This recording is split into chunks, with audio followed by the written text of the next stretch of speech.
मित्रांनो, मी मंदार नाईक आणि आपल्या सगळ्यांचं द फायनान्शियल सॅव्ही चॅनलवर स्वागत करतो.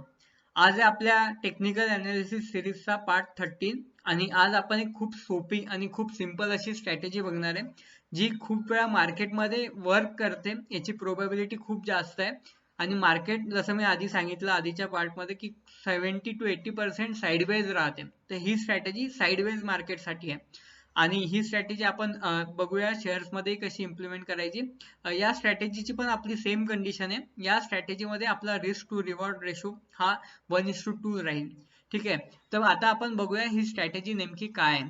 तर मी जस्ट काही शेअर्स ओपन केलेले आहे, जसं ICICI बँक, IRCTC. हे काही रिकमेंडेशन नाहीये. खूप सोपी स्ट्रॅटेजी आहे. आपण ही म्हणजे जनरली शेअरसाठी 1 hour टाइम फ्रेम वगैरे पाहू शकतो, पण आता समजायसाठी मी जस्ट 5 मिनिट्स लावलेले आहे. इंट्राडे साठी तुम्ही ही 5 मिनिट्स किंवा 15 मिनिट्स टाइम फ्रेम मध्ये पाहू शकता. तर सिंपल आहे. हे आहे आजचं ICICI बँकेचा चार्ट आहे हा, आणि आपल्याला 5 मिनिट्सचा टाइम फ्रेम आहे. आपल्याला काय करायचं आहे, आपल्याला एक बॉक्स बनवायचा आहे. ठीक आहे. आता हा बॉक्स कसा बनवायचा हे मी तुम्हाला सांगतो. सो बॉक्सच्या मागचं लॉजिक असं आहे की जेव्हा मार्केट एका लेवलच्या अवतीभोवती फिरत राहते, जसं हे आपण पाहू शकता, हा एक बॉक्स आहे. सो मार्केट इथे काय झालं की मार्केट या लेवलच्या वर जात नाहीये आणि या लेवलच्या खाली येत नाहीये. ठीक आहे. या दोन लेवलच्या मध्येच फिरते. सो अशा जेव्हा आपल्याला लेवल मिळतात, जसं इकडे आपण पाहिलं की ही इथून मार्केट या लेवलच्या खाली जात नाहीये आणि या लेवलच्या वरही जात नव्हतं. ठीक आहे. सो अशा जेव्हा आपल्याला लेवल्स मिळतात, तेव्हा आपल्याला ही स्ट्रॅटेजी वर्क करायची आहे. सो करायचं काय, एकदम सोपं आहे. आपल्याला एक बॉक्स सिलेक्ट करायचा आहे. ठीक आहे. इकडे आपण ड्रॉइंग मध्ये गेलो आणि इथे आपल्याला रेक्टेंगलचा बॉक्स सिलेक्ट करायचा आहे. इथे हा बॉक्स आपण ड्रॉ करायचा आहे. सो याच्यामध्ये आपल्याला हा जो बॉक्स ड्रॉ करताना एक गोष्ट लक्षात घ्यायची आहे की याच्यामध्ये कुठलीही कॅन्डल कट झाली नाही पाहिजे. ठीक आहे. फॉर एक्झाम्पल आता या मी झूम करतो जरा, म्हणजे तुम्हाला क्लिअर कळेल. सो आपण हा बॉक्स ड्रॉ केलेला आहे आणि आपण याच्यामध्ये कुठलीही कॅन्डल ची बॉडी ही कट नाही होऊ दिलेली आहे. ठीक आहे. एखाद्या ठिकाणी विक थोडी कट झाली तर ठीक आहे, पण आपण बॉडी कुठेही याची कट होऊ दिलेली नाहीये. सो मी थोडा बॉक्स छोटा करतो, म्हणजे सो इथपर्यंत आपला हा बॉक्स आहे. सो अशा पद्धतीने आपण हा बॉक्स बनवला आणि आता काय करायचंय, जेव्हा या बॉक्सला ब्रेकआउट येईल, सो इथे हे ब्रेकआउट आलेलं आहे. सो या बॉक्सची खासियत काय की जनरली अशा मोठ्या मोठ्या कॅन्डल्स बनतात.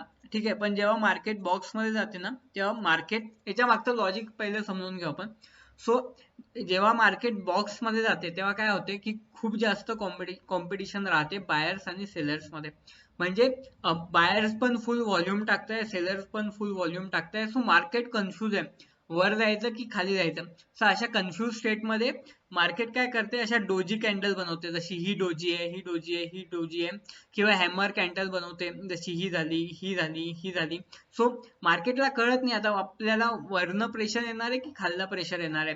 सो अशा केसमध्ये मार्केटच्या कॅन्डल्स बनत जातात ज्या खूप प्रेशर मध्ये राहतात आणि कुठे ना कुठे या सगळ्या एक बॉक्स याचा क्रिएट होतो. आणि जेव्हा कुठून तरी, म्हणजे बायर साईडने किंवा सेलर साईडने व्हॉल्यूम जास्त येतो, तेव्हा या बॉक्सचं ब्रेकआउट होते. जेव्हा हे ब्रेकआउट होते, त्या ब्रेकआउटला आपलं एंट्री पॉईंट राहील. सो या ठिकाणी आपली एंट्री होईल. जेव्हा हा ब्रेकआउट झाले, ही कॅन्डल बनली, तेव्हा या कॅन्डल मध्ये आपली एंट्री होईल. आणि ही एंट्री झाल्यावर आपला स्टॉप लॉस कुठे राहील, आपला स्टॉप लॉस राहील या बॉक्सच्या खाली. म्हणजे दाखवायचं झालं तुम्हाला तर एकच, हा आहे आपला एंट्री पॉइंट आणि हा आहे आपला स्टॉप लॉस. ठीक आहे.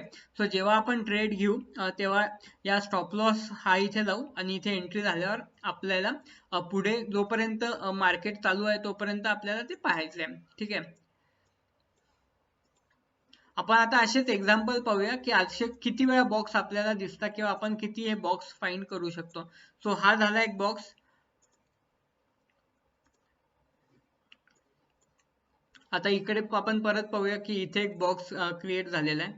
सिंपल एकदम की आपल्याला बॉक्स बनवून बस तिथे ऑब्झर्व करायचं आहे की हा बॉक्सचं ब्रेकआउट कधी येते. ठीक आहे. इकडे एक बॉक्स क्रिएट झाला होता, इथे त्याचं ब्रेकआउट आलं आणि नंतर मार्केटचा फॉल झालाय. ठीक आहे.